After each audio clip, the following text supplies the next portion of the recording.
ஐடியில் வேலை பார்த்துட்டு இருக்க நீங்கள் உங்களோட ஸ்கில்ஸ் அப்கிரேட் பண்ண இப்போ ஒரு சூப்பரான ஆப்பர்ச்சுனிட்டி. அட ஐடி மட்டும் இல்லை, நீங்கள் எந்த டொமைனில் இருந்தாலும் இப்போது இப்படிங்கிறதுக்குள்ளே ஐடிக்கு ஷிஃப்ட் ஆயிடலாம். இண்டஸ்ட்ரியல் எக்ஸ்பர்ட்ஸ், ஐடி ப்ரொஃபஷனல்ஸ் இவங்க எல்லாரும் சொல்லித்தராங்க. 100% பிளேஸ்மெண்ட் அசிஸ்டன்ஸ், 600+ கம்பெனிஸ் கூட டைப். இன்டர்வியூஸை நீங்கள் எப்படி அட்டன் பண்ணணுங்கிறதுக்கான பெஸ்ட் ட்ரைனிங்கும் தராங்க. அரியர் வச்சிருந்தாலும் பிரச்சனை இல்லை. ராஜலட்சுமி எடுவர்ஸ், சென்னை. ஸ்க்ரீனில் தெரிகிற இந்த நம்பருக்கு கால் பண்ணுங்க. டீடைல்ஸ் இன் டிஸ்கிரிப்ஷன். ஞாபகம் வருதே ஞாபகம் வருதே ஞாபகம் வருதே என்னுடைய முதல ஹாஃப் செஞ்சுரி ஐபிஎல்ல எனக்கு இப்போ விட்டுலாம் இதோட நிப்பாட்டிடலாம். ரைட்டு. என்ன அப்படின்னா, நம்முடைய ருத்ராஜ் கெய்க்வாட் அவர்கள் தன்னுடைய முதல் ஹாஃப் செஞ்சுரி எப்போ வந்து ஐபிஎல்ல வந்துச்சு, அது எப்படி வந்துச்சுங்கிறதே வந்து லைட்டாக கொஞ்சம் இன்னைக்கு மேட்சோட ஒப்பிட்டு பார்க்கும்போது ஒரே மாதிரி தருணங்களாக இருக்குதுங்க. எனக்கு அப்படியே வந்து நெகிழ்ச்சியாக இருக்குது அப்படின்னு சொல்லி நம்முடைய ருத்ராஜ் கெய்க்வாட் அவர்கள் பேசியிருக்காரு. என்னன்றது பார்க்க video. Boys and girls, my guy from Bala. Ruturaj Gaikwad என்ன சொல்கிறாருன்னா, bit of nostalgia for me, அதாவது எனக்கு கொஞ்சம் சில பழைய நினைவுகளை வந்து நினைவு கூட்டும் இடமாக இது இருக்குதுங்க அப்படின்னு சொல்லி சொல்கிறாரு. மை ஃபர்ஸ்ட் ஐபிஎல் 50, என்னுடைய முதல் ஐபிஎல் 1/2 செஞ்சுரி. அது அன்னைக்கும் பார்த்தீங்க அப்படின்னா இதே மாதிரி தான் மாய்பாய் அவர்கள் கூட இருக்க அந்த மேட்ச் அப்படியே ஃபினிஷ் பண்ணி முடித்தோம் அன்னைக்கு.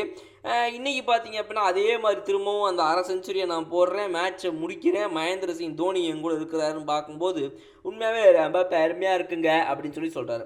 அடுத்த அவர் என்ன சொல்கிறார், with Jinks injured onus was on me to bat through.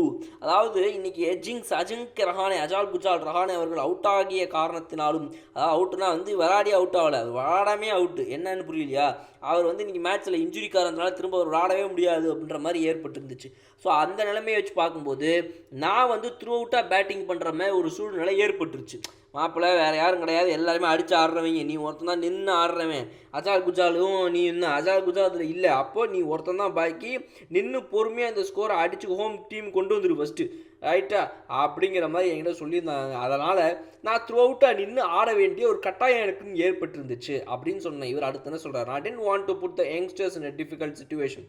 சரி, இளம் வீரர்கள்லாம் அடுத்து உள்ளே வருவாங்க பாருங்கள், அவங்களாம் தூக்கி இந்த மாதிரி சுச்சுவேஷனில் உள்ள சுருவி அவங்களை டென்ஷன் பண்ண வேணாமே அப்படின்னு சொல்லி நான் பார்த்தேன் அப்படின்னு அந்த ரெஸ்பான்சிபிலிட்டியை எடுத்துக்கிற தலைவரே, இதுக்கு தான் தலைவரை மகேந்திர சிங் தோனி உங்ககிட்ட கொடுத்துக்கிறாரு, கரெக்டாக கொடுத்துக்கிறாரு அப்படின்ற மாதிரி நமக்கு தோணுது. அடுத்து அவர் என்ன சொல்கிறார் அப்படின்னா, இது வந்து ஒரு 150 160க்கான பிச் விக்கெட் தாங்க இன்றைக்கி நாங்கள் விளாடின இந்த விக்கெட்டை பொறுத்த வரைக்கும். ஜட்டு வந்து எப்போவுமே பவர் பிளேக்கு அப்புறமா வந்து ஒரு மொமெண்டம் ஸ்பின் டிபார்ட்மெண்ட்டில் கிரியேட் பண்ணுவார். இன்றைக்கி பார்த்தீங்க அப்படின்னா, with this team I don't really need to tell things to anyone, everyone is in a great head space, மைபாய் and Fleming are still around to take those calls. அதாவது முக்கியமான முடிவுகள் எடுக்கிறதுக்கு இன்னுமே வந்து இந்த டீமில் முக்கியமான 2 நபர்கள் இருக்கிறாங்க. மகேந்திர சிங் தோனி ஆகட்டும், ஸ்டீஃபன் ஃப்ளெமிங் ஆகட்டும், அவங்க தான் இந்த மாதிரி முக்கியமான முடிவுகளெல்லாம் வந்து எடுக்கிறதுக்காக இங்கே இருக்கிறாங்க. ஸோ நான் வந்து மிகப்பெரிய லெவலில் ஒன்றும் பெருசாக எடுக்கணுமா அப்படின்னா என்னை பொறுத்த வரைக்கும் இல்லைங்க. எல்லாருமே வந்து சரியான ஒரு மைண்ட் ஸ்டேட்டில் இருக்கிறோம். எல்லாருமே எது சரி தப்பு என்ன ஏதுன்னு எப்பப்போலாம் தேவையோ அப்பப்போ டிஸ்கஷனு, அவங்கவுங்களும் ஒரு ஐடியா, அவ்வளோதான், வேறு ஒன்றும் கிடையாதுங்க. ஜாலியாக ஸ்மூத்தாக போயினே இருக்குது. ஸோ அதனால் ஐ wouldn't say mind is slow start. So நான் என்னோடது வந்து ஒரு ஸ்லோ ஸ்டார்ட்னு நான் சொல்ல மாட்டேன். பிகாஸ் T20 பொறுத்த வரைக்கும் there are times you nick off 1 or 2 balls, sometimes you need a bit of luck to get going, maybe something for experts to talk about with my strike rate அப்படின்னு சொல்லி சொல்கிறார். அதாவது இந்த strike ரேட்டை பற்றி எதனா பேசிக்கிறதுக்கு கண்டென்ட் கொடுத்துக்குறேங்க நான், அவள் தான், வேறு ஒன்றும் கிடையாது.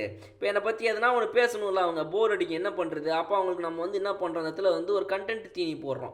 சரி, இன்றைக்கி அவங்களுக்குலாம் வந்து என்னுடைய ஸ்ட்ரைக் ரேட்டை வச்சு பேசுக்கு எதனா கொஞ்சம் ஒரு டாபிக் கிடச்சிருக்குன்னு நினைக்கிறேன் அப்படின்னு சொல்லி சிரிக்க ஆரம்பிச்சிட்டார். ஸோ அவரை பொறுத்த வரைக்கும் என்ன அப்படின்னா, இன்றைக்கி மேட்ச்சில் என் சுச்சுவேஷனை நான் கரெக்டாக விளையாடிருக்கேன், இத்தனை பாலில் இவ்வளோ அடிச்சிருந்துருக்கேன், இந்த சுச்சுவேஷன் வந்து அந்த நேரத்தில் வேறு யாரும் அடித்து ஆடக்கூடாது, இந்த மாதிரி பொறுமையாக ஆடணுன்ற ஒரு நிலைமை ஏற்பட்டுருக்கு. அதை நானும் கரெக்டாக பண்ணி கொடுத்துட்டு, ஆனால் என்னை பொறுத்த வரைக்கும் நான் ரொம்ப பர்ஃபெக்ட்டுங்க, ஜாலியாக பண்ணி கொடுத்துக்கிறேன் அப்படின்ற ஒரு குஜாலில் அவர் இருக்கிறாப்புல.